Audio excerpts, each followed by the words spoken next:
Welcome, welcome, welcome, everyone, to another adventure into reality. This is our last call in show of the year. Yay, yay, yay, yay. I did around 130 live shows this year, everyone, close to 400 something hours, 300 something hours, 350, 400 hours of live shows. Oh my lord, another year done. And what a year it's been. We are going to be taking callers here in just a moment. We are going to try to get everyone's opportunity for the last show to call in. Normally, we give everyone about roughly 10 to 15 minutes to have a conversation. And because this is the last show, I'm looking for the geniuses who have learned something from a year of listening to shows. Even if you're a new person and like to share what you've learned over this time with me, I would greatly enjoy some feedback. And if you are listening to this on Facebook, YouTube, Twitter, Twitch, or somewhere else and want to be a part of the live callers, Robert has all the information up here on the screen. Go to zoom.us, enter the meeting number 911-001-1974, and then you get to come right into the room. Also, you can call in via phone and still be listening to the show. You can still raise your hand, still be a part of the callers. And we've got a bunch of people calling in with their phone numbers here already. So this is your last chance this year. We will be having a comedy show tomorrow with Monty Dean. And then Tuesday is the last show of the year, where I will be with Martina Grubmuller once again. And that will be the end of the year. And we will be back roughly the 5th of January, restarting our shows, seeing what's happened, determining who's going to be president, who's not going to be president, and who the hell knows what else is going to happen. Now, unless some earth-shattering things happen, which I think nothing will happen, especially on the 21st, because I know I'm about to get asked this 25,000 times between now and the 21st of December, nothing is happening. But if something strange and unusual should happen, I will come on air. Also, Robert will be doing some replays during the off time, so you guys can still get your fix. And Robert will post those on social media when he does some Christmas replays. So, Robert, let's have people go ahead and raise their hand first. We've got a bunch of people who've already raised their hand. Oh my God, my whole screen just filled with hands. Yeah, I see that too. Look at that. Do you think we have a little bit of anxious people here? Oh my gosh. Go ahead and spin up that wheel of callers and see who wants to come in and have a conversation with me. All right, I'm going to stick with sort of the holiday feeling. Bambi, signal to unmute. Bambi, are you there? Hi. Hi, where are you calling from? I'm calling from Alaska. Alaska, welcome to the show. What did you want to talk about today? Thank you. So you said, what have we learned this year? Mm-hmm. Well, you gave it away. Nothing happens on 21st. I've read the book that you suggested, almost finished it, the Dance in the Dream, Jamie Sams. Mm-hmm. What did you think of it? Kind of eye-opening, some of it kind of refresher course, and some of it like a very interesting take. And I think I kind of understand you better when you speak. So where I was kind of lost before. Mm-hmm. Okay. So yeah. So how has the year treated you? Actually, I didn't have any problems, like big deal problems, like people have. I'm actually, if anything else, just boring in lockdown. I never panicked. Mm-hmm. Good for not you. even once. Yeah, not even. I hate to say it, but I'm the one that, saying, what masks? What are you talking about again? Yeah. So, yeah. At least I didn't freak out and nothing bad happened to me. Yeah. Well, nothing's going to happen, so don't worry about freaking out. Everyone else will freak out for you. Yeah, exactly. Exactly. So do you have anything else that you want to share? To share, I don't know. I liked all of your Martina's shows. Those were like very interesting. And you're not doing any readings today. Is that correct? No, I am, but I will want to give Yeah. people to give a chance to give a feedback too. And I think we talked to you already this month. You called in already. Yeah, but I don't think you ever gave me. You said like call on Thursday, so I'm calling on Thursday. But I don't think I ever got the reading. All right. So what do you want to talk about then? I wanted to ask you. Some times ago, like maybe within like a past year or two, somebody told me that I have some kind of connection with sacred geometry, and I just want to understand what that connection is. And I So, was told, yeah. Go so ahead. when some random person says you have a connection with something, this sticks with you. Yeah. Yeah. Why?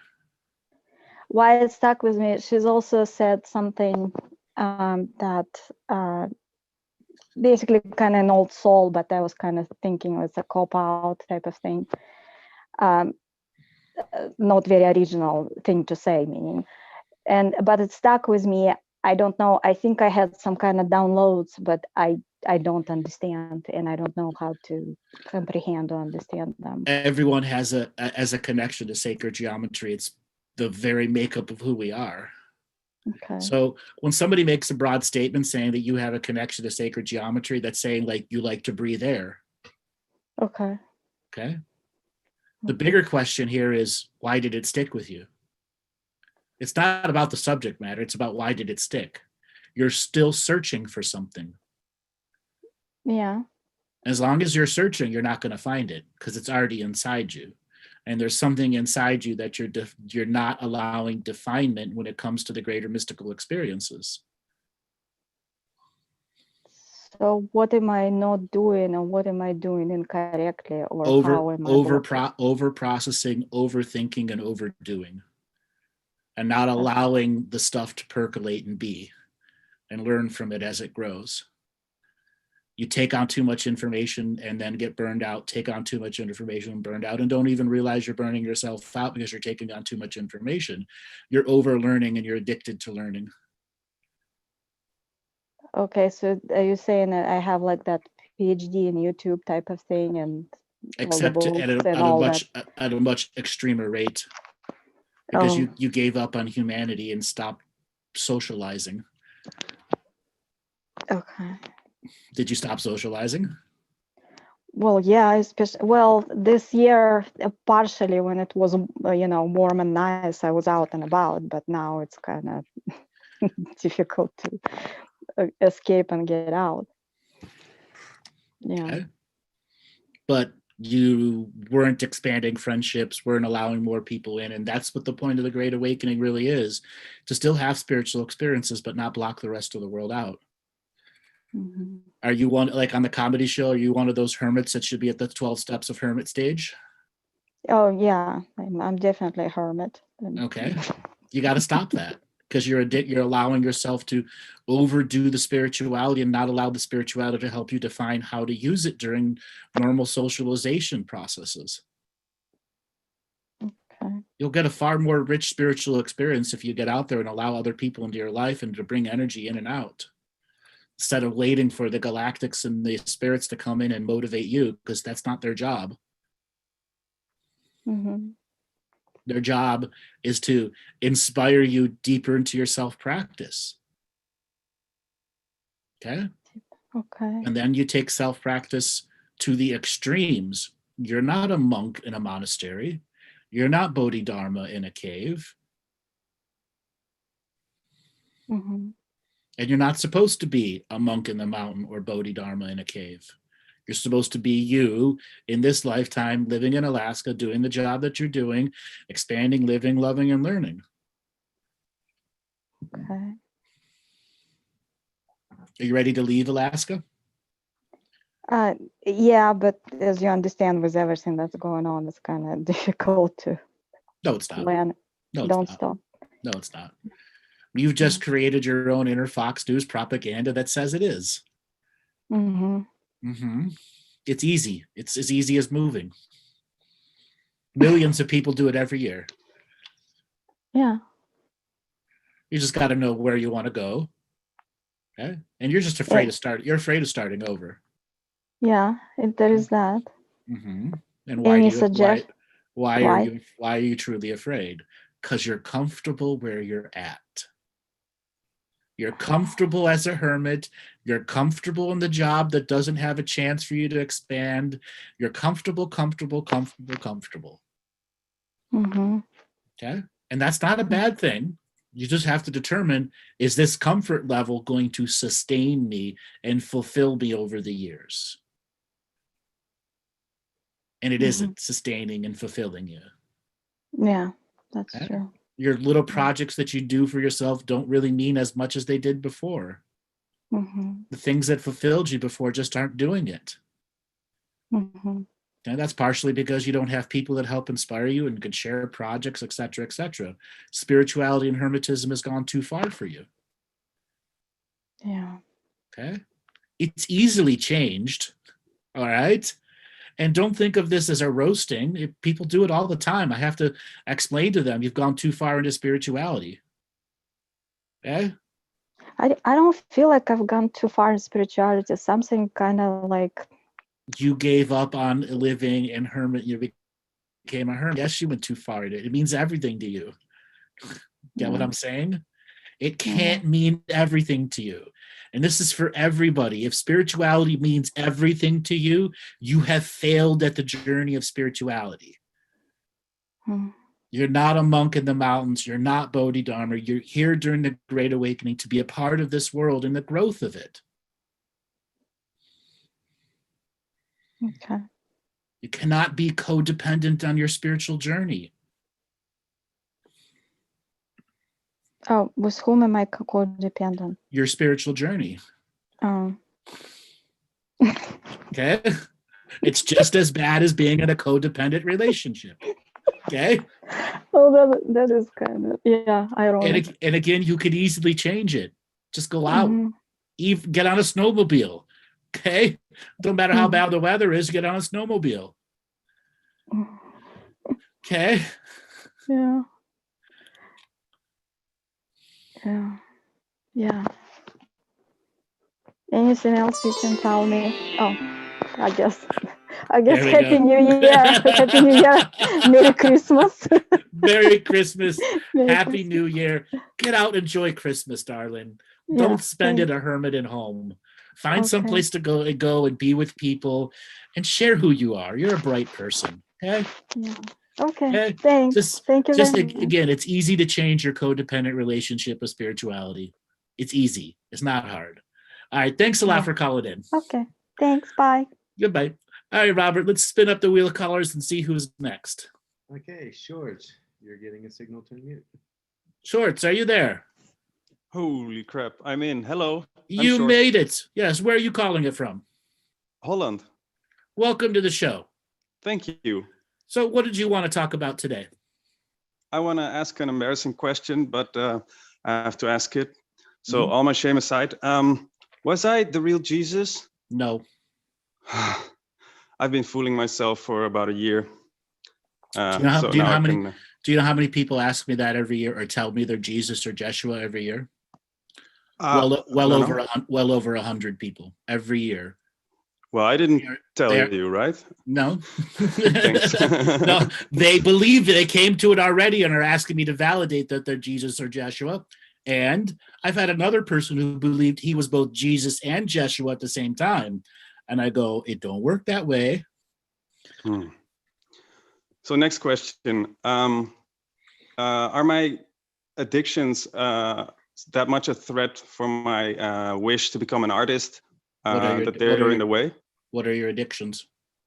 Video games, I would say, is the biggest one. How many hours a week are you playing? Let's say 10, 14 maybe. So 2-3 hours a day? Yeah, I think so. Maybe a little less. I've been working on it. Okay. And when it was your worst, how much were you doing? Like high school summers, 14 a day. Okay. And how long did it take for you to cut it down to 2 or 3 a day? Well, it took me 10 years to get myself motivated to do stuff for myself, actually. Okay. So I guess about, yeah. What game are you playing? What's the main game? Bloons Tower Defense. Okay. Okay. As long as you're sticking, and honestly, 2 to 3 hours a day, adding up to roughly 14 hours a week, that's a little too much. You should cut it down to 6 to 8 hours, because all that extra time could be spent in other things that add to your daily spiritual practice. All right. You could also have times where, I can let loose. I can play 6 hours in a day, 7 hours in a day. And it's just the next day I've got to cut it short. It's about you not being run by the game. Yeah. Yeah. And the other thing is shame. How do I deal with shame of feeling not worthy after? Because whenever I do a promise, I won't do that. I probably do it. I'm really. Then stop promising yourself you're going to fail. Yeah. And choose to be courageous and stand up to the addiction. Choose to be sovereign and say, I can't allow this to run my life.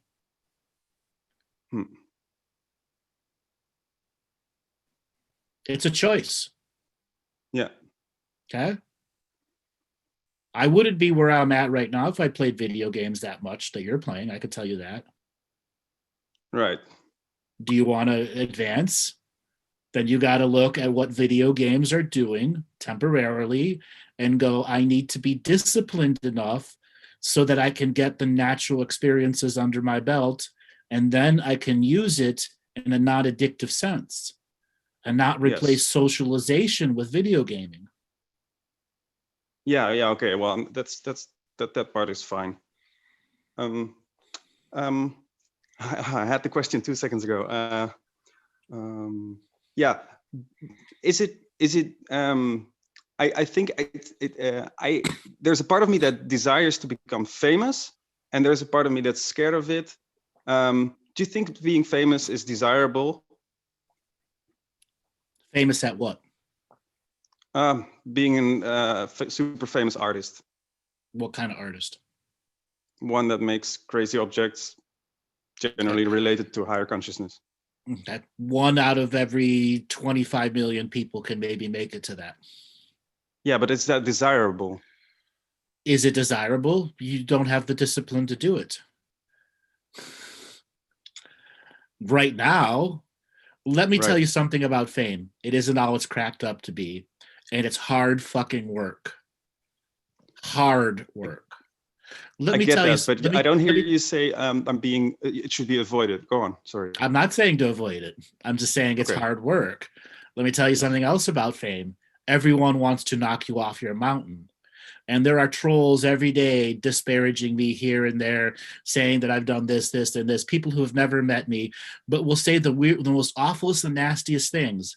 I've had to learn to completely disconnect from social media. I don't have it on my phone. I rarely log into any social medias. Why? Because of that negative freaking energy. But I still have to use it for business. Yeah. Okay? So how would you be able to handle fame? If every day you got 200-300 messages from people who want you to spend time with them and they're not going to pay you for your time for free, and all they're going to do is use your skills for free, or they always want to be at your parties and never pay for them. Okay? Right. Yeah. So fame is not all it's cracked up to be. If you want to be a super serious artist, go do it. Fame will come if your art is good. If it's not, it won't come. Yeah. Okay?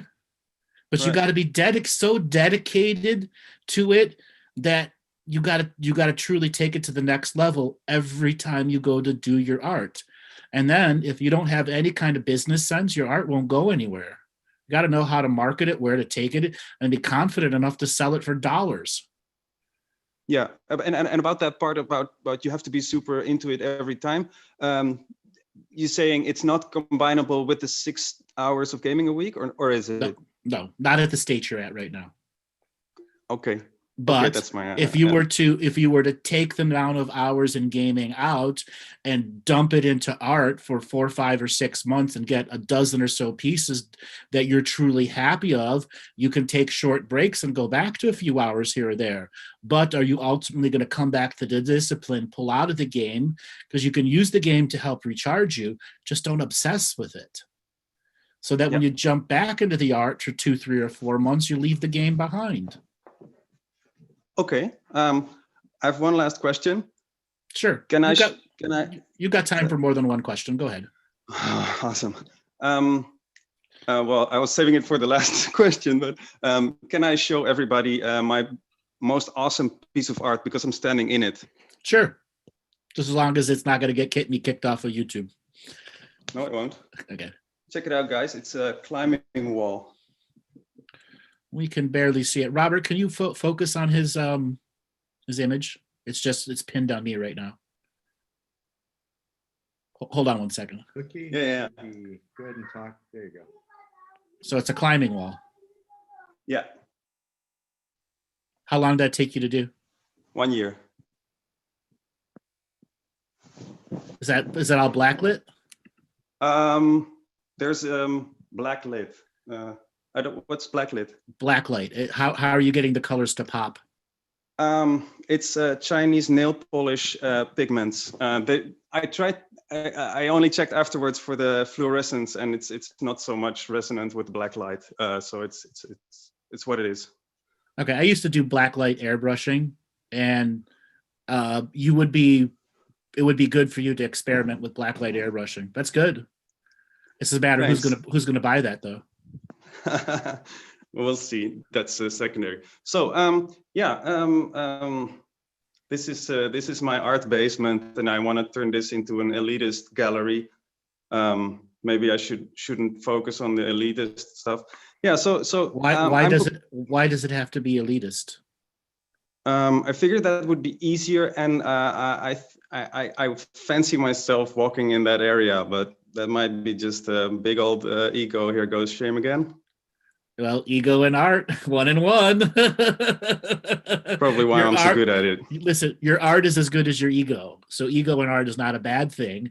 It's just when it comes to business is where ego and art confuse each other. The bigger ego you have, the greater artist you're going to be. That's not a bad thing. That's why I think I got a good shot. Yeah. Okay. Yeah. Have you got a random piece of advice from me from what you're seeing or hearing? How many other art pieces have you completed? 1, 2, 3, 4, 5. Say 10. I mean, that's the bulk I'm increasing and focusing on now. I only started 2 years ago. 10 in 2 years. Yes. If you're at like 30 a year, then you're going to be in a higher opportunity of getting more pieces out at production. So you've got to increase your yearly production because each one will be its own source of your connection to your art. Okay. And one might top the other. Others might be crappy, but to everyone else, it's beautiful. Okay? Increase your volume of doing. How do I guard that thing? Because now I let them come, and when I have the idea, then I can start. So I let them come. That doesn't change, or does it? And how do I keep that originality? That's why you're an artist. That's what keeps you in that state. You're the one that's original artist.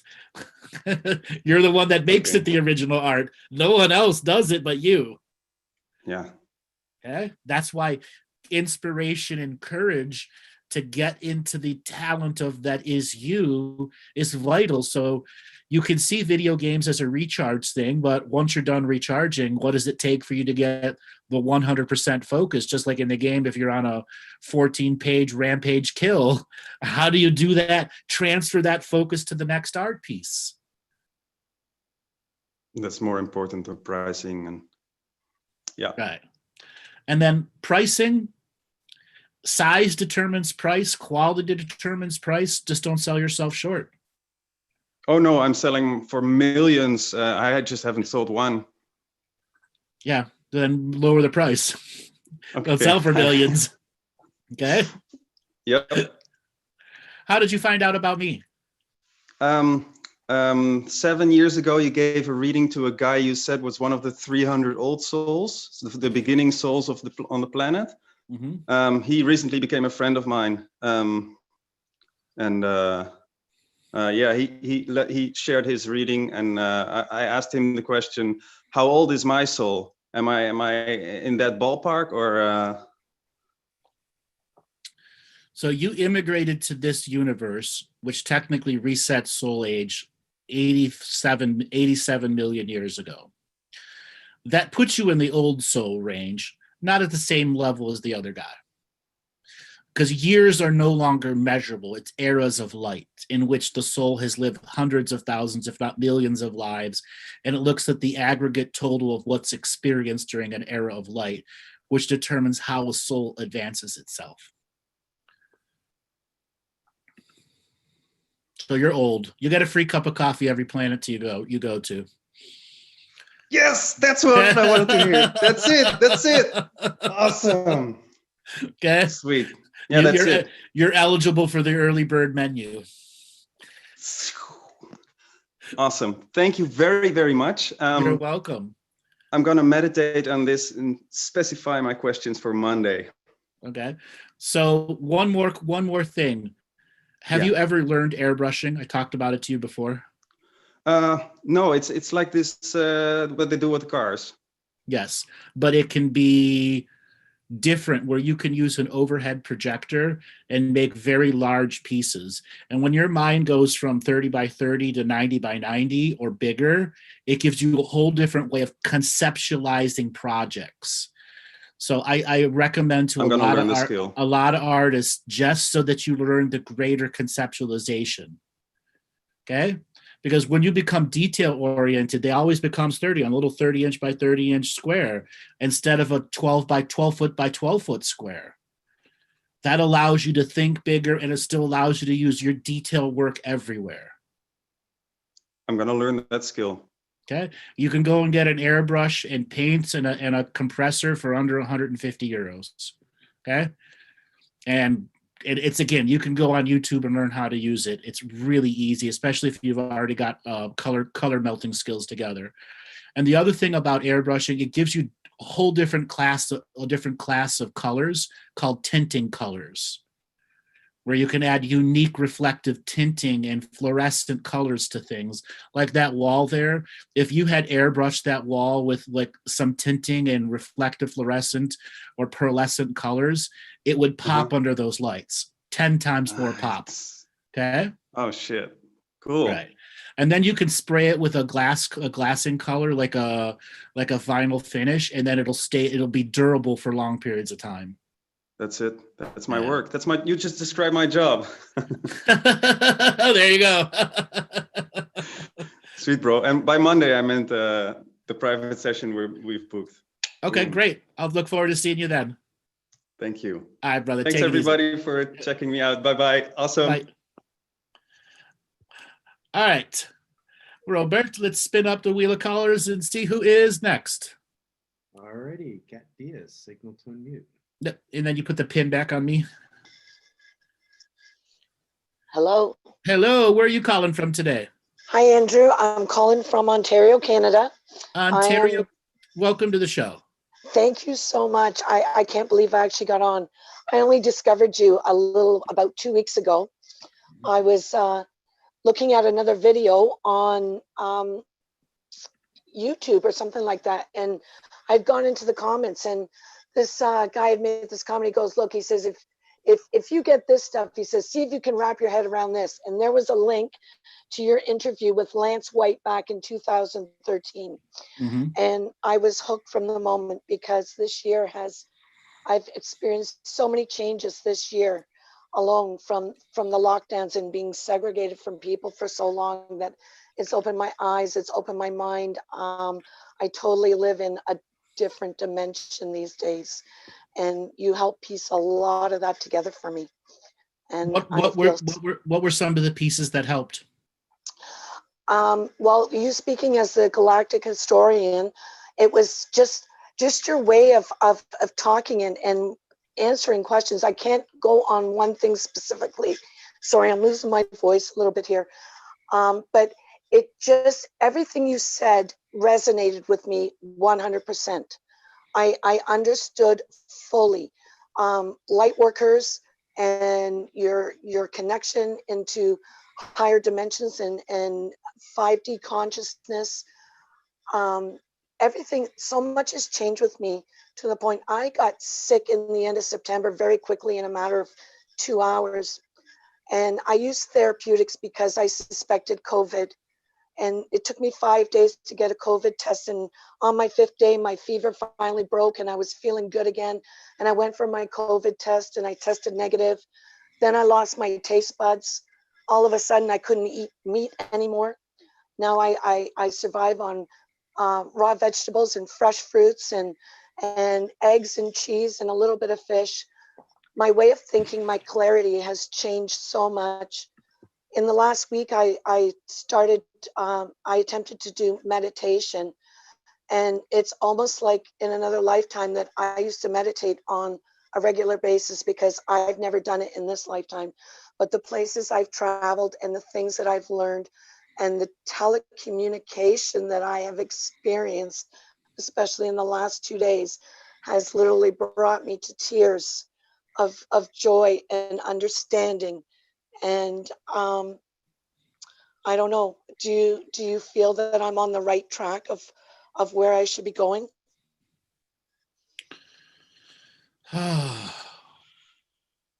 What is your protein now? My protein now is eggs and cheese, and fish. I think fish is a protein. You've only been listening a couple weeks. I've been listening to you a couple of weeks, but my whole life has been changed over this entire year. And hold on, let me finish. Okay. On a regular basis, people call in and say the exact same thing that you are. And I have to remind them, if you're not getting 40 grams of protein a day, you are failing at being a vegetarian. You cannot be a bad vegetarian. It will only make you sicker.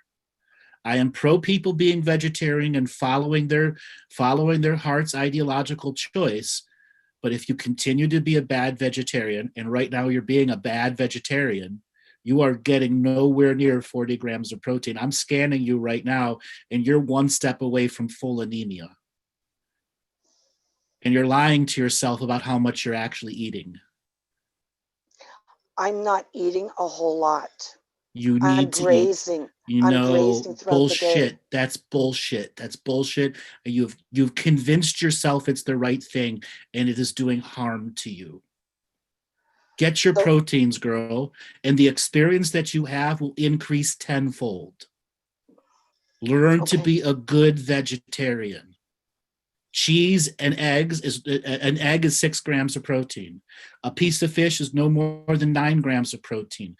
You're averaging 15 grams of protein a day, minimum of 40. Okay. Okay. Or you will end up so sick, you'll be in the hospital. And I'm telling you, every week I get a person exactly in your situation, and I have to say the exact same thing to them. I'm trying to help everyone understand, if you want to be the vegetarian, be a smart one. Right now, you're not. And you truly have to pay attention. People tell me this grazing garbage all the time. I know what it means. It means you're choosing to not eat correctly. Okay? That's what it means. It means you're not cooking, you're not preparing, and you're not buying the food at the grocery store. Okay? No, all my food does come from the grocery store. When I cook, everything is from scratch. I just went off my taste of meat. Okay, that's fine. That's fine. Yeah. That's fine. But you didn't replace the protein, and you dropped your normal protein, which was close to 30 grams a day, to less than 15 grams a day.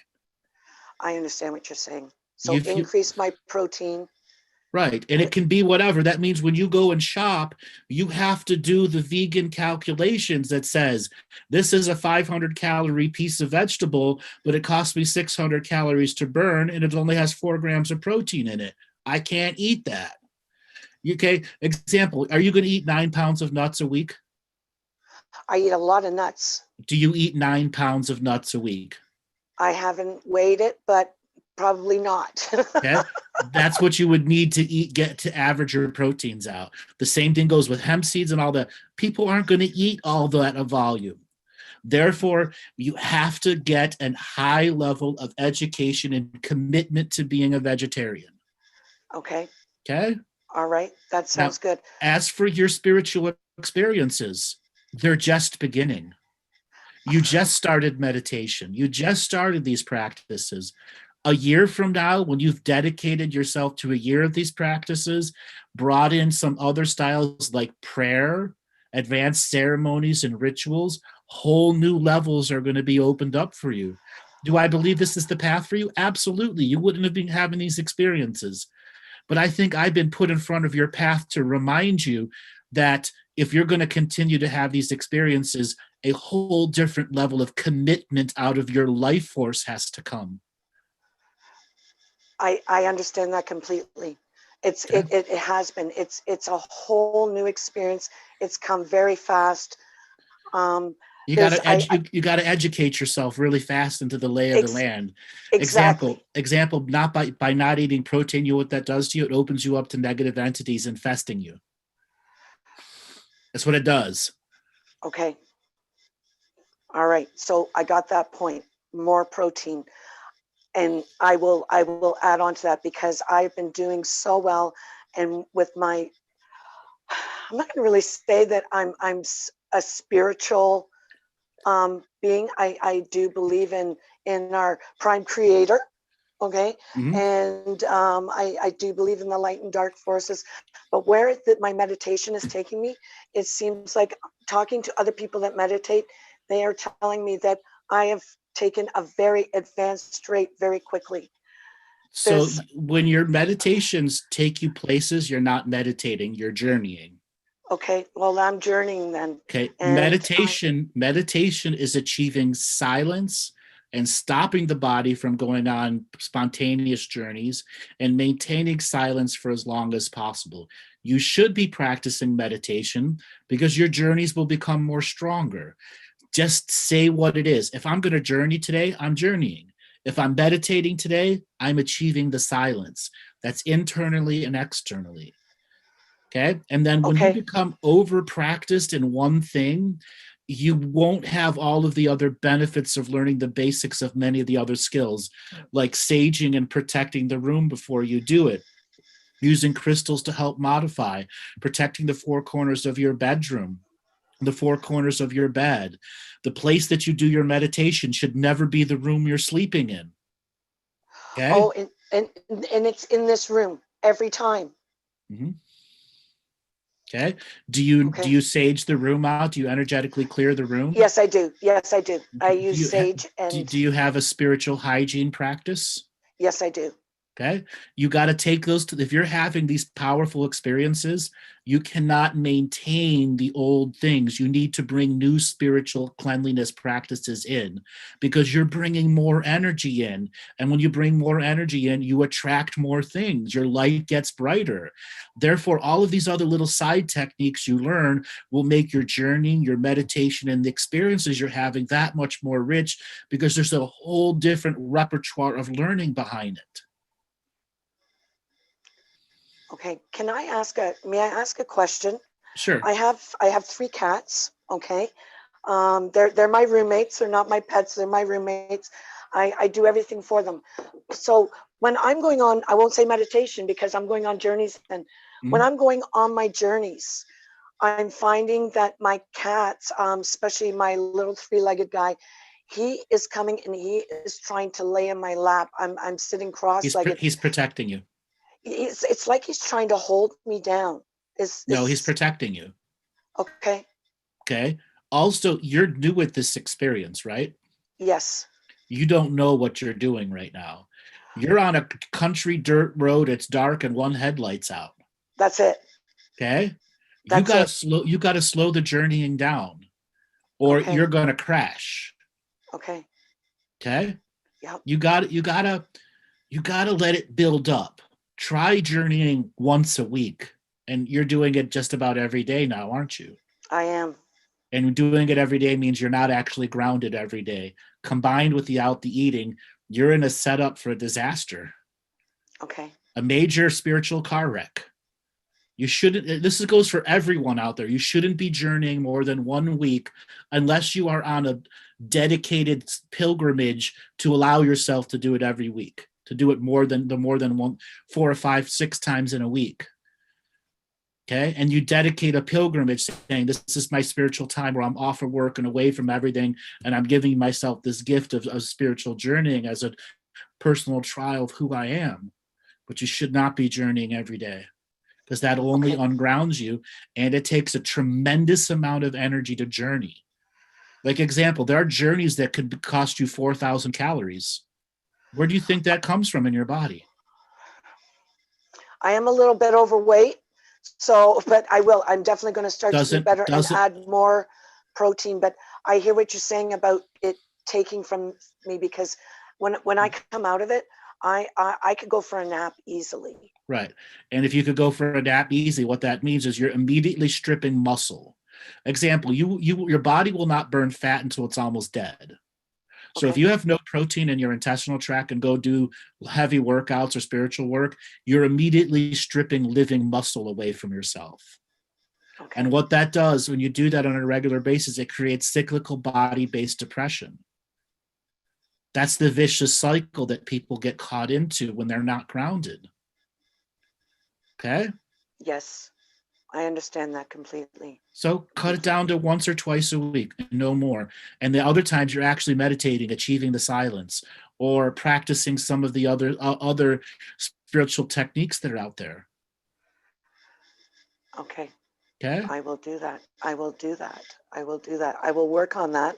And then hopefully in the new year, when you bring your live shows back, maybe I can get on your show again and share my... I got a little something else to add into you. Why do you think you were activated this year? Well, can I give you a little bit of history quickly? Sure. I'm 52 years old. Okay. When I was 2 years old, I had my first skull fracture.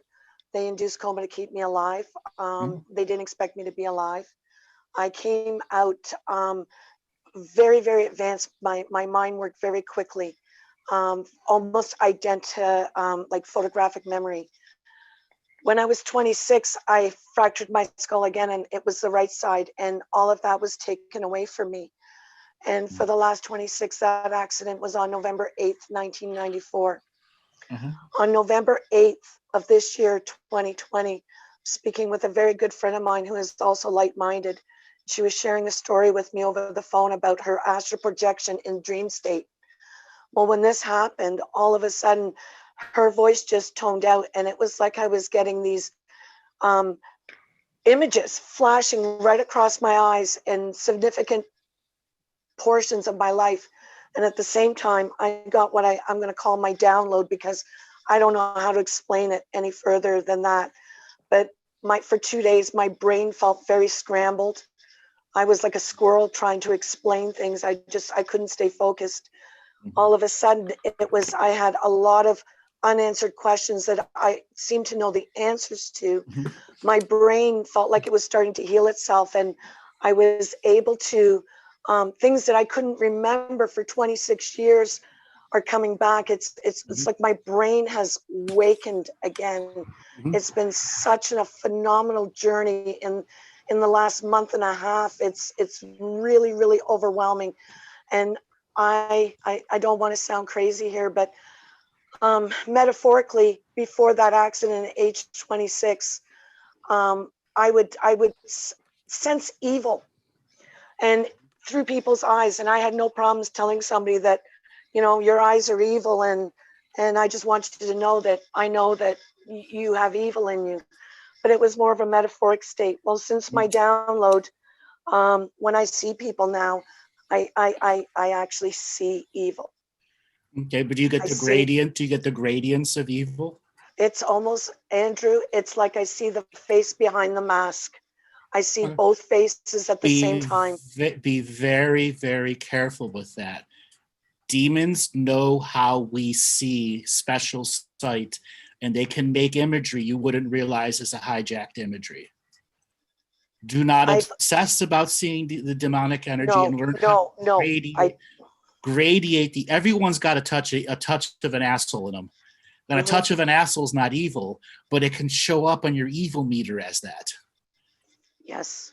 Okay, so that's why you got to learn the gradient of color. Yes, and I get lots of color. Okay, I'm not afraid of the evil. I've never been afraid of the evil. In my younger years, it quite intrigued me. And I lived with a man for 7 years. And I'll tell you, he is an actual demon in human form. And I see that now. It's like I see my life since my download. I saw my life, how it actually played out. But after the download, I see the reasoning of why my life played out. I don't have that question anymore. What is the meaning of my life? What is my purpose? Because I have my answer. Okay. I know what my purpose is. Okay. So I want to add something. I want to add something to you. When you had your first injury, they moved you off of the awakening timeline. Yes. When you had your second head injury, they moved you off of that timeline because you kept coming back to the awakening timeline. And then when you had your awakening here, your downloads, you finally came back to the right timeline. So they have been doing negative time travel combat with you to make sure you don't be on this timeline. That's why your photographic memories were so screwed up. And when it came back, you're on the right linear timeline. And the Akashic Records is beginning to update you what's going on in the right timeline. And my best advice for you is don't obsess about the spiritual part of the thing. It's going to overwhelm you no matter what you do. And if you obsess about it, it will take away from the experience. Make sure you go out and socialize. Make sure you don't become a hermit. Learn prayer. Learn how to separate what is practice from journeying. And your experiences will get far more rich and far more fulfilling. Thank you, Andrew. Thank you so much. You're welcome. You've got a powerful energy behind you and you've got a mission to do. You just don't know all the parameters of the mission yet. Exactly. They're still trying to fill you in on this timeline you haven't been on for the majority of your life. Exactly. Okay? Thank you so much. You're welcome, darling. Thank you so much. I am so grateful that you've come into my life. Merry Christmas. Happy New Year. And I look forward to seeing you in the new year. You're welcome. Merry Christmas, Happy New Year, and get out there and get some protein. You got it. You got it, my friend. You got it. I'm going right now to the kitchen. Good for you. All right. Thanks for calling in. Thank you, Andrew. Bye-bye now. All right, Robert. Let's spin up the wheel of callers and see who's next. Caller, signal to mute. I can barely hear you, Robert. Who did you say? Matty Waller, signal to unmute. Matty Waller. Hey, Matty, how you doing? Hey, Andrew, how you doing, man? Doing great. It's been a while since we talked. It has. I have to apologize, Andrew. I've had a couple of beers tonight. It's quite late here. Good. I've had a couple of drinks tonight, too. Yeah. So, Andrew, since our last conversation, I've been, reading the Mandela Effect revocation. And there's a couple of parts that are sticking out to me. And I wonder if I could run them past you. Absolutely. So there's a part where it says about the HDMI. It says that, hang on 1 minute. High density military, I am now intelligence. It's why it's our duty to hold sovereign power so our I am forgotten selves could stay on the edges and keep bringing things to our 1 degree of separation. Mm-hmm. So does that mean that these forgotten selves, these forgotten parts of ourselves can be a part of our precognitive workforce? They are trying to get into the zone where your precognitive workforce can perceive them because they're a forgotten workforce. Aspects that are no longer connected to the nonlinear soul, whose original linear time was erased.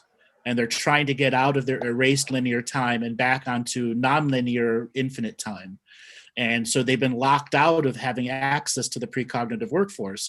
And there's a network of forgotten selves who are working together to be remembered. And how do we assist that process, Andrew? That's the whole point of the Mandela effect, is to make a broadcast to all I am selves in awareness, unawareness, times and no times. That's why I created that particular thing, to connect them to the union and communion collective consciousness strike. So wherever light has gone, even if it's been erased, there's an opportunity of a portal and a doorway back to the hub of interconnectivity. And this is the transgalactic exchange system between eras of light. So it can be perceived as that, but it's more too. So in other realities, this is the way that they exchange technology, or this is the way they exchange reality. So in our reality, Andrew, how does it work? I mean, how do will it proceed that these forgotten selves will become more a part of our... They will integrate with your precognitive and postcognitive workforce and no longer be forgotten selves. They will be remembered selves who are added to the totality of your Akashic record, because they've not been a part of your Akashic record. Because they've been in forgotten space. Understood. And how will they present themselves, Andrew? Everything under the sun, an infinite amount of ways. Of course. Okay. Yeah. It's all about how long they've been forgotten for, and what gifts do they have to offer. That's why when you're nearing the end of that Mandela revocation, you're talking to every version of yourself that's ever been forgotten, and every peacemaker that's ever been forgotten, and reconnecting them to the great dreamers of peace, the unvanquished dreamers of peace, so that peace is even into the vanquished realms. There's a part also in there that speaks about the first generation of Mandela effects from the first era of light. Yes, this universe. This universe. Can you expand on that, Andrew? Because there are many things that existed in the first era of light that were in our 1784th era of light, this universe. Okay, we've forgotten many, and many people immigrated to this universe 7 billion years ago, 6 billion years ago. Yes. So the original founding beings, majority of them moved on to other universes. Yes. So yeah, there's plenty of forgotten things from the first, second, third, fourth, fifth, 20th, and 100th eras of light. And how go ahead. How do our other selves affect that, you see, in our process? Because, you know, our other selves are the ones searching for the lost Mandela effects. Yes. And that's our responsibility. To indicate to our precognitive and postcognitive workforce that should be a priority while we are in the Great Awakening, is to find every aspect of our forgotten selves and the connections or other forgotten selves who've had to other forgotten selves up to 900 degrees of separation from us. Yes. And those of us who are not able to perceive what that is, Andrew, how do they complete that process themselves? Because obviously you've said it's only C+ effort that gets you to the Great Awakening. So how does that process work for the majority of the people on this planet? Most of them trip and fall into the awakening at that C+ effort. They car crash into it. It's A+ effort that gives you the definition of how that happens. C+ effort doesn't give you that definition. No. Yes. Wonderful. Do you know, Andrew, I do have a dream, if you'd be willing to discuss it. Sure. From a while ago. I had a dream, and, you know, I have many dreams, and many that I remember, and some of them stick out. And there was one that I had that was just so vivid, and it was about founder beings. And how long ago was this dream? This dream would have been about a year or two ago. It's been a crazy few years. But I remember being, as you described, as an iPhone to founder beings, and we were on a planet, and there was a rebellion, and in this dream you were leading the rebellion. And it was so real, Andrew. I could see you jumping up onto some sort of transport device. And it's just one of those dreams that I always thought, if I ever had the chance, I would bring up with you. What have you got to say about that? I did do that. Yeah, I thought so. It was one of those dreams, Andrew, that I know is real, like, you know, the memory dreams, you know. So you led a rebellion against the founder beings. A transgalactic rebellion. It wasn't one rebellion in one planet. It was simultaneous rebellions on billions of worlds. Wow. And I remember being a part of that, and the feeling of it as well. But that was to a group of fake founder beings. Okay. It Ah, was right. revealing the fakes. Right. And it wasn't just me. There were millions of others that were a part of it. And it was a long-term plan we put into place. Right.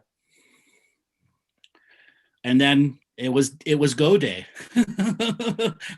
Wreak havoc, unleash the dogs of war. And so is this what caused some of them to become what you describe as the multidimensional beings? No, they had already become that long before that. Right. Okay.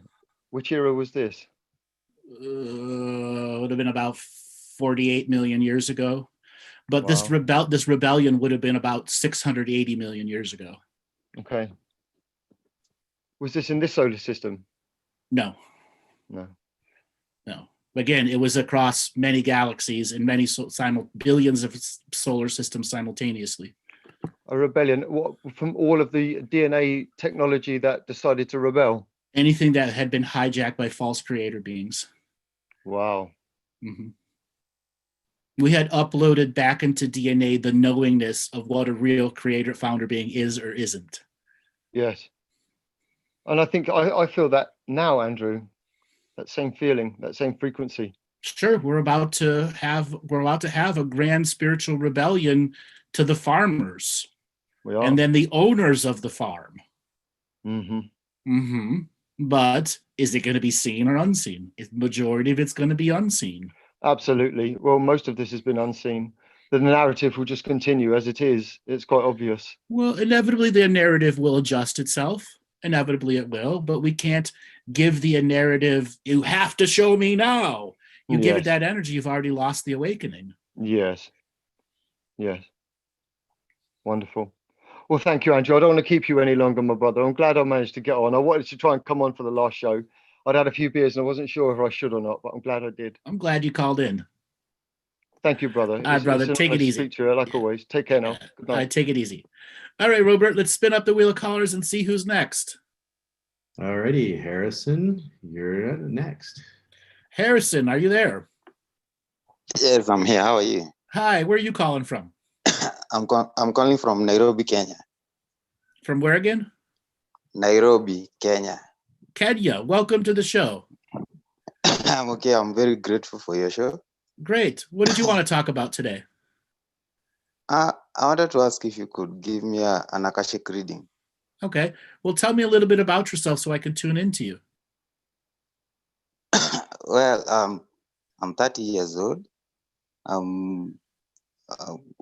What about myself? What kind of job do you do? I'm in data, so I normally do data work. Yeah. Okay. What does spirituality mean to you? Well, I think it's an inner journey where I personally do some meditation, and I'm finding who I am from within. Okay. How did you discover spirituality meant something to you that wasn't the normal religions? Most of it from YouTube, and also asking myself a lot of things that weren't making sense from religion. Okay. You realized that there were discrepancies and holes in what the religions were saying, and you wanted to know a greater truth. Yeah, because I've been brought up as a Christian, and I was asking a lot of questions from that. I was raised Greek Orthodox. Okay? Oh, yeah. I was raised Greek Orthodox, and then I discovered all different forms of religions and spiritual concepts. All right, so let me tune in and go back to the last lifetime you are before you were who you are today. You were born 1870 and died 1950. And you were living in Rio de Janeiro, Brazil. Okay. You were a banker the majority of your lifetime. Like, your family operated a local bank, not a giant bank, a local bank. And the significance of this lifetime is Brazil had a moment where in the early 1900s where slavery had ended, much like it had ended in the United States. And you were one of the first, your family's bank was one of the first banks that offered loans and the ability to even have a bank account to people who were former slaves, especially the Africans who had no rights before that. And when you had your life review, you truly realized the benefit of what banking can, positive banking can do, No, no se toca. especially for those that were denied their capacity to store their own money in a safe place, which sets you up to be who you are today. Now, let me go further back. Let me go 2,000 years ago. This time you're living in southern India, and you would regularly travel on the bridge, on Rama's bridge, between the southern tip of India and Sri Lanka. You were a priest. And the best description is you had learned of the hundreds of thousands of religious gods that were related to the Indian pantheon that was there. And you had a knowledge that some gods weren't gods. They were living, breathing beings who were just called gods. And you had personal relationships to many of them. And you were a counselor even to some of them, helping them understand some of the emotional turmoils that they would go through, because life was very challenged even for the gods at that particular time. And when you had your life review for that particular lifetime is where you realized that the greater you was meant to be a healer, not just a priest. And this is some of the things that's beginning to come into you today, that whatever it is you do for a job isn't the right thing for you, that the healing field, the psychology fields, the counseling field, hands-on healing, being a doctor, those are the things you should be looking into doing, because that is what your part of your greater show is saying. Wow. So because I feel that normally when I go to meditate, I go to in a small stream and I dip my feet, and I feel like I'm connected, like with everything. It's like I'm free. You are connected. And you need to take that to the next level and allow that energy, jump into that energy and allow it to fill up your deep reservoirs. Wow. Yeah, because in like the job I'm doing, like I'm also giving loans to customers.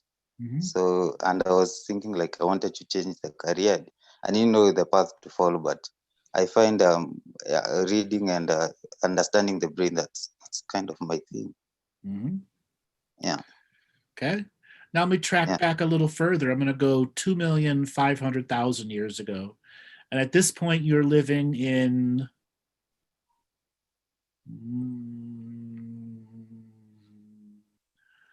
the Germany, it basically in Germany. It's hard to describe what town it is. And at that particular time, you are incarnated as an off-world being who is a military member, who understands the surface world is full of people who are in a lower state of awareness and have a different frequency of DNA. And the human farm system had been going here for a long time, but the surface military aware beings had been upgraded over the last few thousand years because there was going to be a big purge on the surface world. There had been a whole bunch of wars, and they needed to purge many of the invading species who had seeded their DNA here in this world. And this is a little bit of negative, but you were a part of a kill squad where you would go in and burn out villages of these invading species. Now, it was an absolute necessary thing to do because these were some evil ass entities, evil, violently evil. And they would hijack human DNA skin suits and lineages. And if you had not hunted and burned them out, this world would be 10,000 times worse. Okay? Wow. Right. Yeah. So that's a warrior side of you that understood these things had to be cleaned out. But the end of that lifetime, it broke you. It broke you that you had to be that bad and that evil. But even in the life review, you were reminded if you didn't do it, it would be way worse. And that's what triggered an end to your greater war, your soul's resolution of war. You had completed all your tasks and had done many of the negative things that had to do as part of a soul's experience. And this freed you from a lot of your Atlantean and Lemurian negative karmas, which then set you up for a different path of agriculture, animal husbandry, and allowing other life force to be nurtured by you. And this is something you should realize. This is why you have this connection this lifetime, because over the last many millions of years, you've helped other life force grow and learn and become. Oh, wow. That's amazing. Thank you. You're welcome. How long you been listening to me for? I found you from Raula Eisenhower show, and then from there just binging on your shows, and I've loved them since. Great. What kind of things have you learned?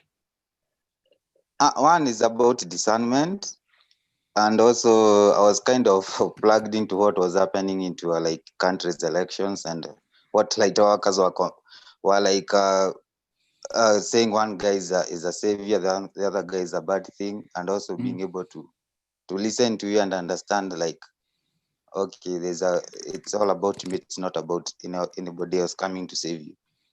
Yeah, no one's gonna come to save you. You got to save yourself. Yeah, and thanks for that. And how do you grow your intuitive skills and becoming an intuitive empath? Daily practice. Daily practice that becomes dedicated weekly, monthly, and yearly practice, in which you're not practicing one type of thing, you're practicing many different skill sets and continuing to learn other spiritual habits and techniques, so that the year is filled with the variety of things that you could experience as a part of your daily practice. And that's what refines your intuitive skills. Practice, practice, practice, and more practice. Learning spiritual hygiene techniques such as protecting the four corners of your bed, the four corners of your room, regularly cleaning the energy of your house. Just as you would wash your sheets or change your clothes, you have to change out the energy in the spaces that you live too. Okay, yeah, I'm gonna do that. And I was also planning to put, from aside from the culture we come, there's a kind of a ceremonial place where you can put in your house to go and pray. Yeah, an altar. An altar. Yeah. An altar isn't for newbies though, because if an altar is meaning I've committed and dedicated, because once you start ignoring an altar, it backfires on you. So once you find that committed level to practice, then set up the altar. Yeah, I had actually done it from a previous home I had rented. So that after moving, I haven't done it again. You broke up. Say that again. Okay, from the previous home I was renting, I had put an altar. But after moving, I didn't re-elect the altar again. Okay, that's fine. That's fine. But when you set it up again, you got to make sure you use it on a regular basis. Okay, thank you. You got to use it on a regular basis. Altars are not meant to go unused, and this is for everyone out there. Okay, thank you. Thank you. All right, brother. Thanks a lot for calling in. Okay, thanks. All right, everybody. I'm reaching that tired energy, and I'm going to have Monty Dean come on next. And for all you people that are going, me, I want more readings, tough luck. Did 130 fucking shows this year. Yeah, feel the love. Feel the love. Bitches. Hi, Monty. How you doing? I'm quite good, actually. Yesterday felt like a Friday. Today is Friday. And then you're about to tell me tomorrow's Friday. Yes, tomorrow is Friday. So you're triple repeat Friday. Yep. Hello from the future. Hello from the future, because it's Thursday today. Well, you're just living in the past, Andrew. Come on. Well, I can't help it. Well, time is an illusion, and it's the Pope's schedule and Roman time. I've been thinking, like, watching the show and like, cool, and doing my normal thing of putting jokes into the chat. as you do, like vegan demons. Like, that's an awesome show. Someone should make that. Next up on Vegan Demons, he's got meat everywhere. Exactly. He eats meat. Oh no. He's a flesher. He's a flesher. I do have a question, which I think, how I work, where it's like it helps me personally, but it's a question to help everyone else. Let's go to the end. After you do the daily practice and you get to your sovereignty, and what's the end goal of saving yourself, and what will the effect be on the energy farm? You get your 72 virgins. Okay. Thanks, everybody. We'll be here next day. What happens? Multidimensional living without the fucking system telling you what you can and can't do. Yeah. So basically, freedom. Yeah, no more banking demons. No more coronavirus. No more of the things that tell you are to limit you. So most of the negativity disappears. Well, it's on that journey. It disappears. Again, you're still a part of the collective reality and the reality rules. The point of the daily practice is regular admissions and visualizations of hindsight and regular visions and admissions of foresight. Hindsight is, I just did all that practice. What's it going to do for me? Oh, it will do this for me. Mastering and hindsight and foresight through the cyclical practice of summing non-mystical courage, commitment, and discipline, till you realize that these are choices, and sovereignty is an everyday choice. And after a year of making everyday choices, you look back and go, wow, that's a lot of responsibility to be choosing this every day. Mm-hmm. Now I want to choose smarter. Learn how to make choices that affect me weeks and months ahead of time. So from a 3D perspective, that block goes in, you tap into your multi-dimensionalism esque, and it's from I like how it's choices. Like, today I'll be all that is and was and will be. Oh, that sounds fun, because you've done the work and you erode the programming and all the blocks. Well, let me tell you, it's not all it's cracked up to be. All there is, was, and ever will be. Oh yeah, I know that. I've had that. There's a lot of responsibility to that. Okay? Yeah, I've done that where I've gone for a meditational walk type thing, and it's like, I wonder what it's like to be the prime creator, and like slap, and like, no, it's boring. After a nanosecond, it's like, why would you want to know everything? Okay. That's why when you read a mystery book, you don't skip to the end of the page. It's like, oh, it's the butler. That's why my unicorn dragging ass is there, because being super spiritual all the time is like a unicorn dragging ass. Okay? Well, it's challenging. Part of being spiritual in this experience on the planet in this moment of now is to still live in the 3D, and I mean that in it's a frequency part of the hologram, which is part of the experience, not the way that the dark came in and messed with the hologram, which has kept us in the 3D. Like 3D itself is just an awesome experience. You just don't need like archons punching you down for 4 million years. That kind of sucks. Well, until you learn how to kick the archons in the nuts. Yeah, so once you tap into the responsibility. That's the other side of spirituality. You can, those things that happen holding you down, you can learn to do things to them that are not warfare. See, the power of competition, ladies and gentlemen. Yeah, so yeah. Well, that's cool as well, because in a way, if you go into that warlike, say, violence, that's an element of what they use. And so you can still lowering yourself to their level. Yeah, which I find it fun. From Conspiracy World, we have to fight.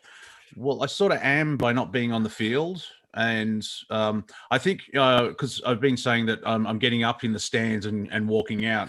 I think I went and got a Coke, and I'm coming back now to watch the game unfold. Or an orange juice. We're still that they're in a point where they're red carding people.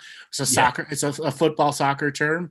So the game hasn't restarted. The guy's real pissed off. One ref has been attacked, and a whole bunch of red cards have been issued. Oh, it's getting exciting. So, and yeah, the second part of the question is once you tap into that awesomeness of, you know, your birthright and legacy, and you shine on, you crazy diamond. What happens to you on the energy farm and the management, which you'll just laugh at a lot?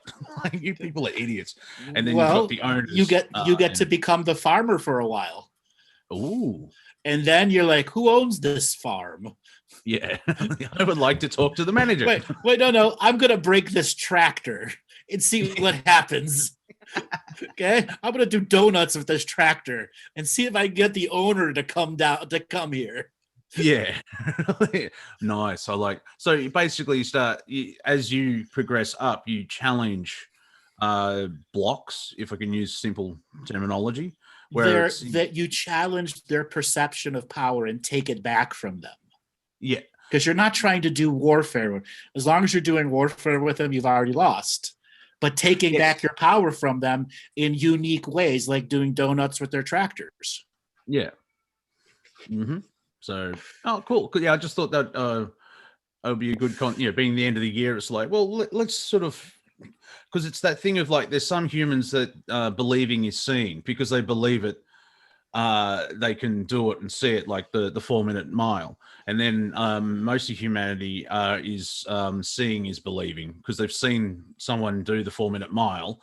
Well, I can do that too.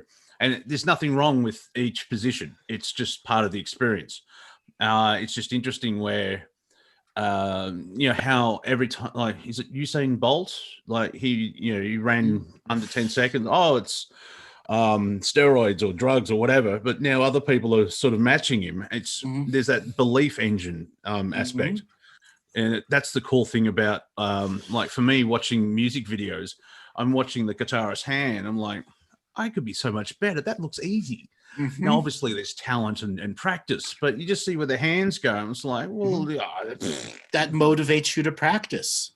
Yeah. That's friendly, healthy competition. Yes.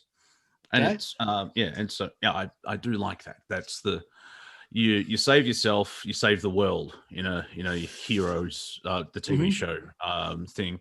And I like the idea of we start to, we don't really challenge the owners, do we? We sort of just go, so you've been screwing my planet for a while now. Have you thought of immigrating? Okay, here's an immigration lawyer. You're going to need it. Yeah. I've got some friends that are stuck in Bayswater. Kind of upset. Go away. Oh, we're going to put you in the ice camps. Yes. Who is this man? Hello, my name's Monty. I've been taking loosh for 45 years. Have you seen my friend Titan? Yes, that's a prison planet, ladies and gentlemen. Take that. Exactly. And then you're gonna meet, the metaphorical Bubba in the prison. And you're gonna the controllers are gonna have to have a moment. They're gonna get shanked. They're gonna get shanked in the yard.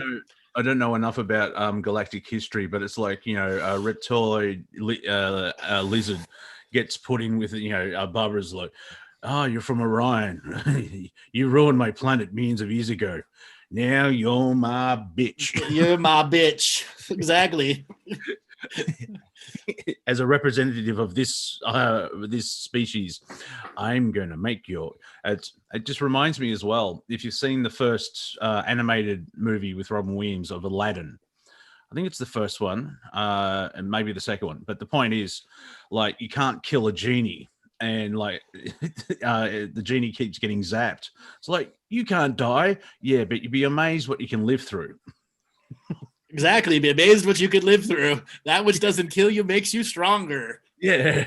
And it's sort of, I feel like spiritually this year or this lifetime, I feel like if like, in the Mandalorian where he has to have has to take his helmet off so the droid could fix him. It sort of feels like that, where we've been run over by 15 18-wheeler trucks, bam bam bam bam bam, and then someone says, how are you? I'm fine, I'm great. And then the higher self's like, oh cool, another one. It's just a flesh wound. I just need a band-aid. I just need a moment to catch my breath. And it's it's that soul aspect of like, you're fine. And that's the interesting thing about listening to the callers you have. You've been here for millions of years, and it's like, I can't remember October. Wow. And I feel tired. What happened in October? Nothing. A whole bunch of nothing. I think I said, remember the heady days of February. And most people were like, no. Yes, when you could go out unrestricted. Yeah. And because, everyone listening, Andrew and I have conversations off air, which I think we're going to start recording, because we went for 3.5 hours and we went from Star Wars to, what did we end up in? It was just, we just went across the entire gamut. I'm like, that was fantastic. Yeah. And at the end, you should have recorded that. Yeah. I blame the Prime Creator. Always blame the Prime Creator. It's always his fault. Yes. And why is he saying he? That's a bit sexist. It. Yes. Now we're being woke about the Prime Creator. Come on. Well, what if the Prime Creator's a tranny? Yeah, well, that's part of the experience of being on Earth. It's like, constant bang, bang, bang, bang. And it's like, well, this is what keeps popping up on my reality radar. And so, like when I say, I say Prime Creator, and then I go on for another 7 different labels. Prime Creator, God, the Flying Spaghetti Monster. However you want to, Source, which works well with the Prime Creator, with the Flying Spaghetti Monster. I do like I know it's the Native Americans or the First Nations, the Great Spirit, or the Great Mystery, and all that type of Prime Rib. Thank you, Sean. I like that. The Prime Creators are like, I've been having so much fun. I'm franchising my rib store. Prime Creator, Prime Ribs. The best ribs in the universe. Yeah, 2 for $1 Tuesdays. Taken direct from Adam. Yeah. And this one poor guy that's like, his annual was worse than you. Exactly. He was a tough rib. He had no prime part in his ribs. I've been watching a couple of documentaries. It's through a Christian lens, so I'm like, that's an interesting way of putting forward the information.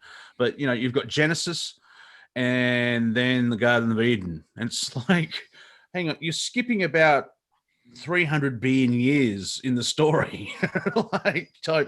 They created the universe. The universe was created, and God and Lucifer hanging out. Lucifer does something bad, gets kicked out. Half of eternity later, the Earth is formed. I'm like, wait, what happened in between? What did Lucifer do? Yeah, well, that's the other thing. Like I've mentioned to you, where they were going to make a movie of Paradise Lost, and obviously they don't want that information to come out because, there was a war in heaven. Why? There just was, all right. No, because Lucifer was watching angel porn.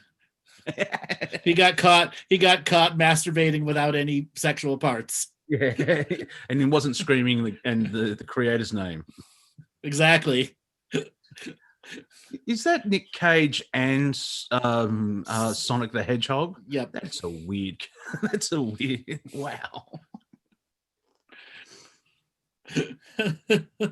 Thank you, Robert.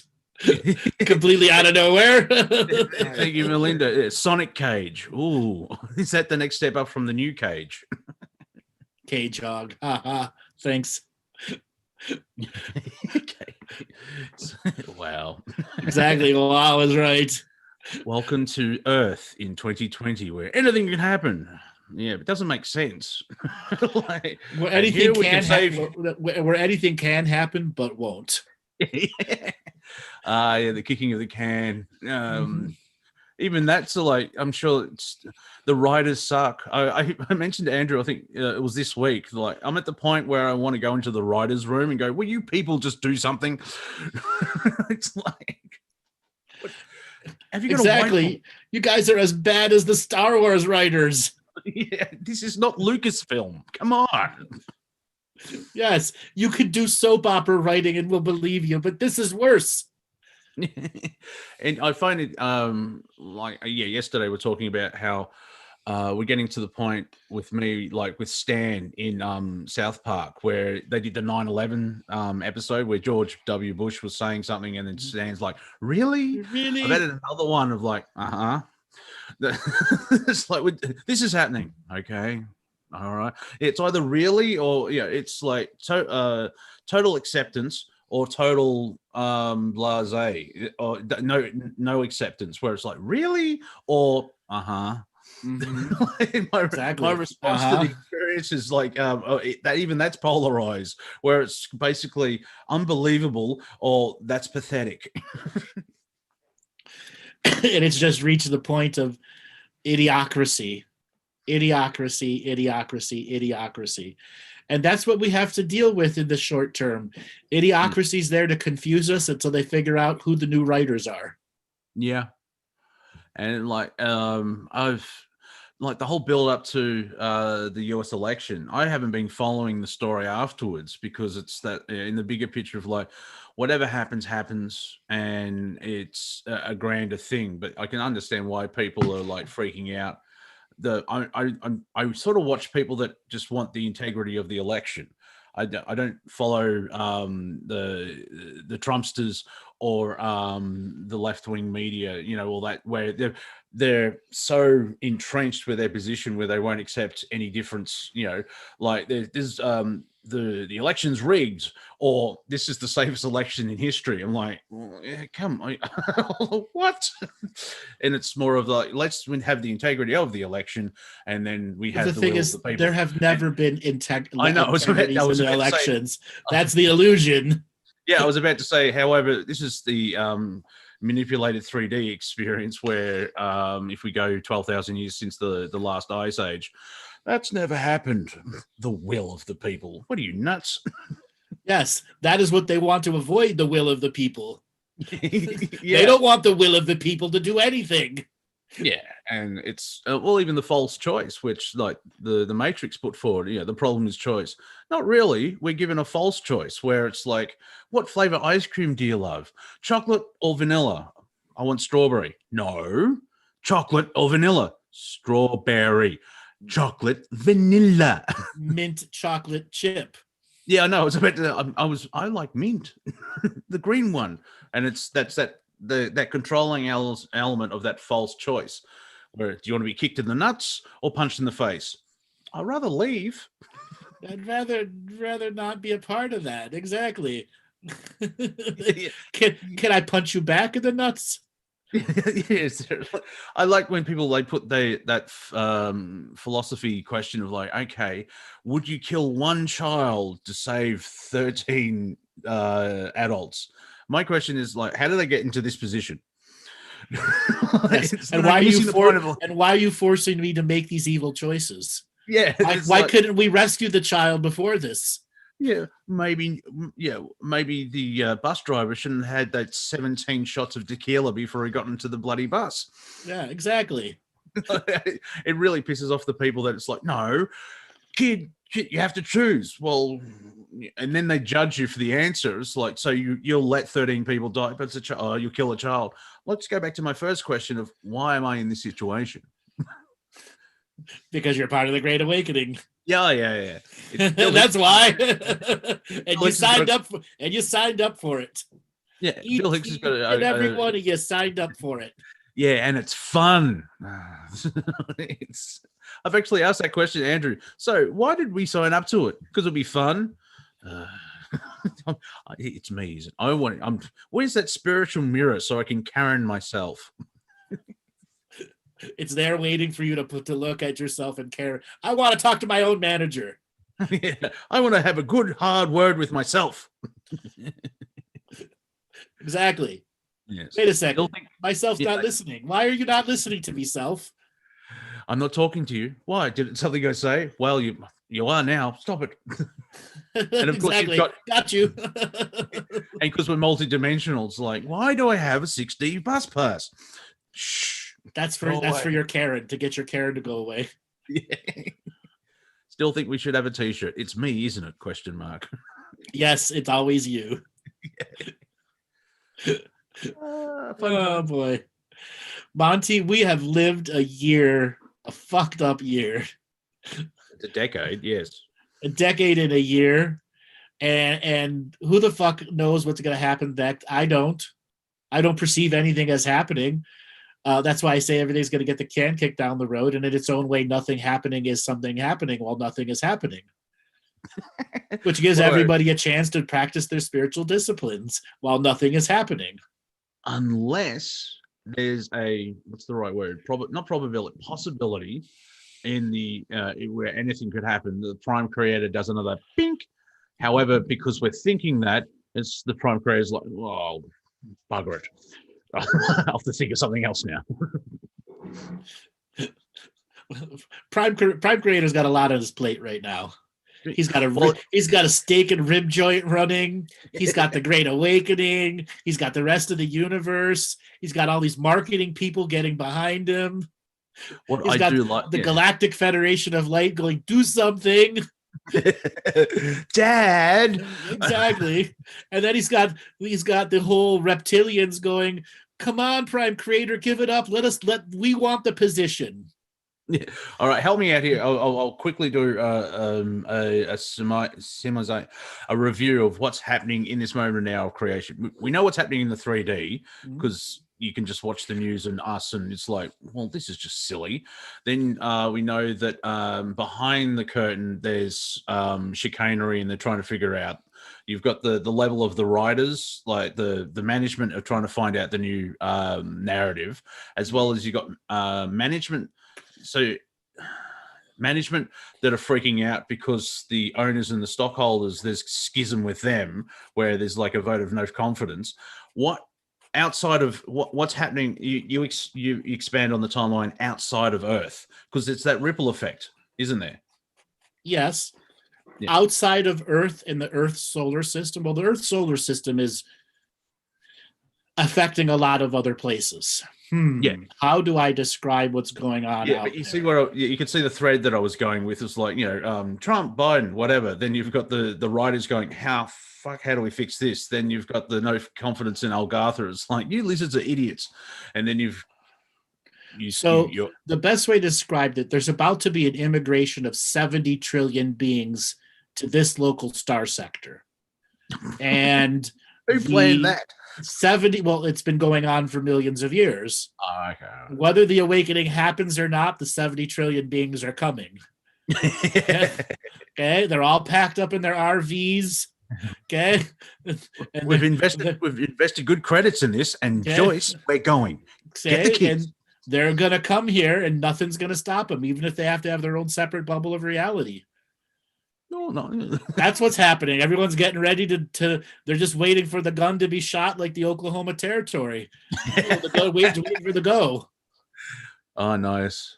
Okay. So, I mean, I can see when you find it difficult trying to explain it, because if you've got an immigration of that, well, depending on the star cluster that we're talking about, but the owners probably don't want, will they make it to Earth, or is it all outside?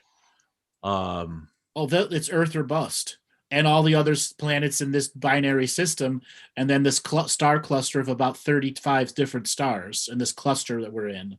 Yeah, and a cluster, one part of the cluster could have 10 stars in a little spot.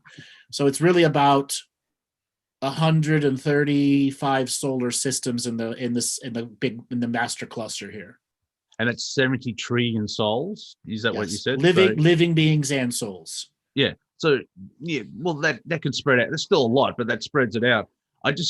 Will the owners just turn into that traditional old farmer? Get the hell off my land.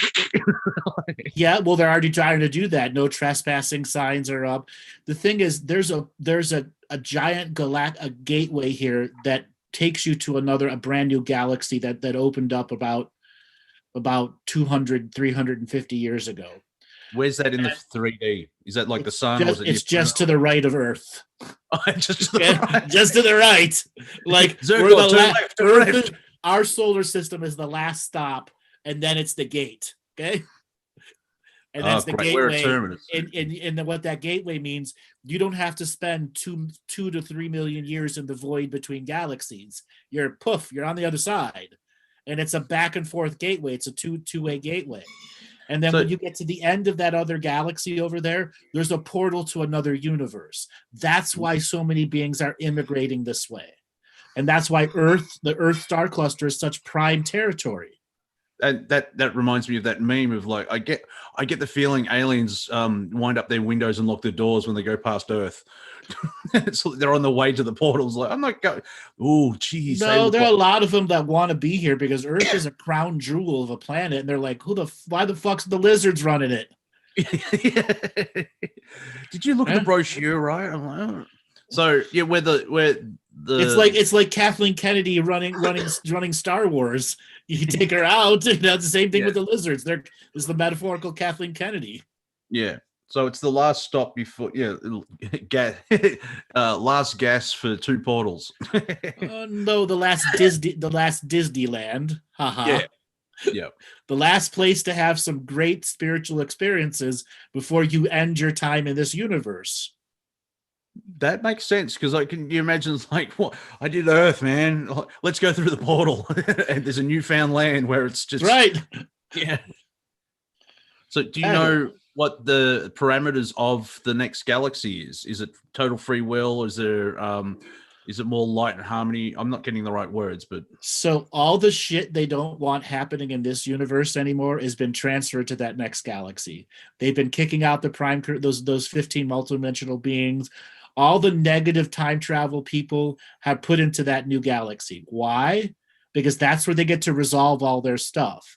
And there's not one prime creator in that new galaxy. There's a collective council of 18 different prime creators from different universes who are there to manage the assholes who want to be assholes. So it's like insane asylum, a good one where they've got therapy. Extremes of free will. The extremes of free will. And it's a whole galaxy, so they can spread it out.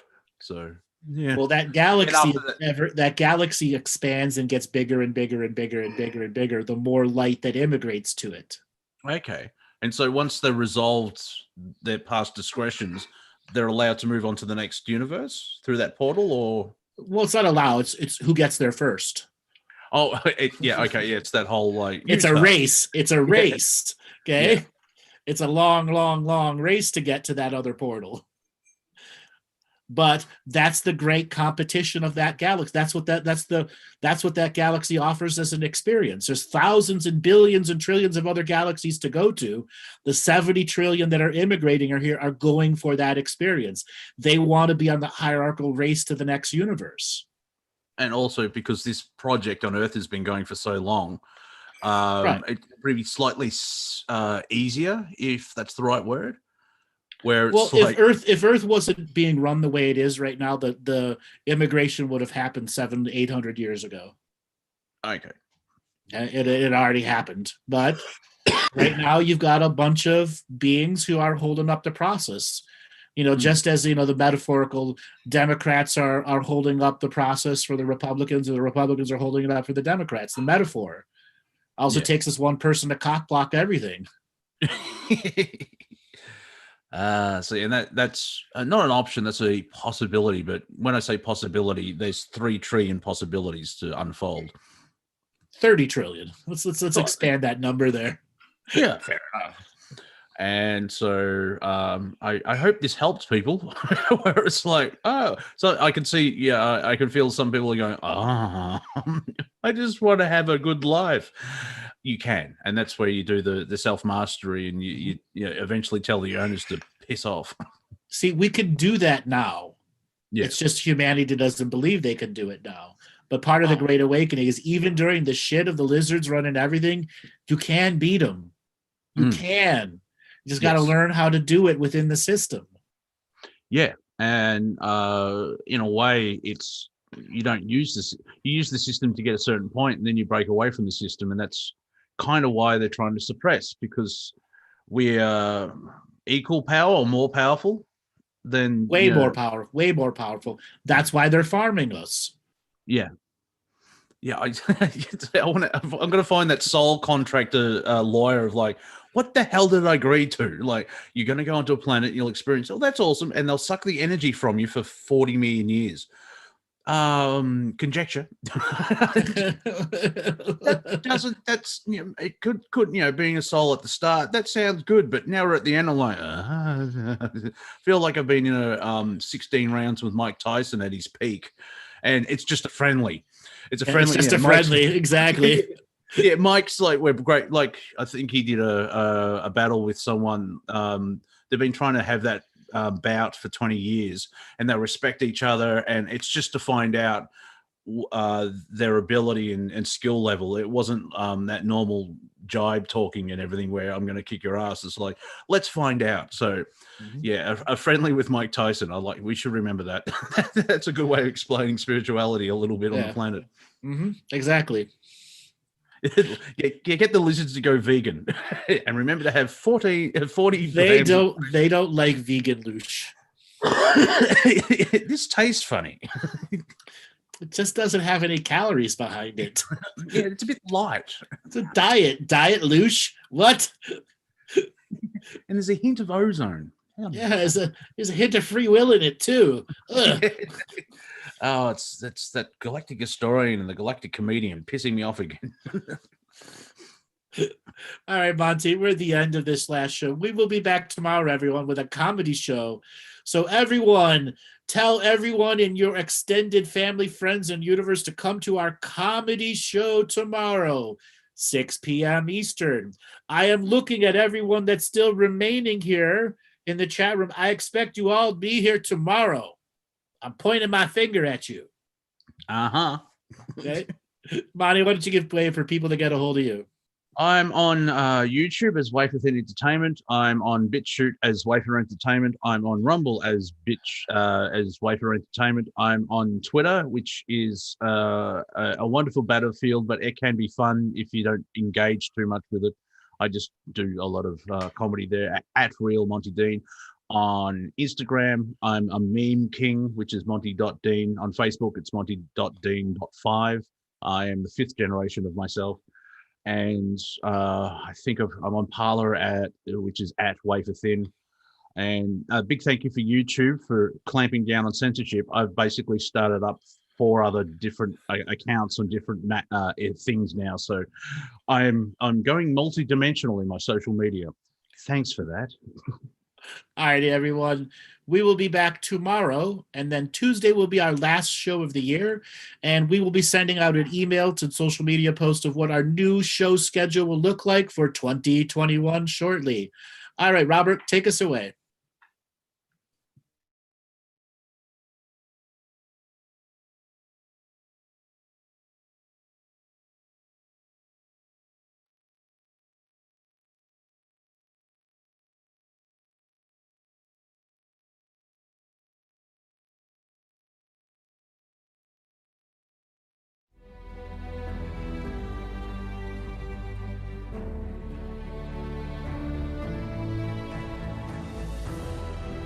Each different bubble of reality is true.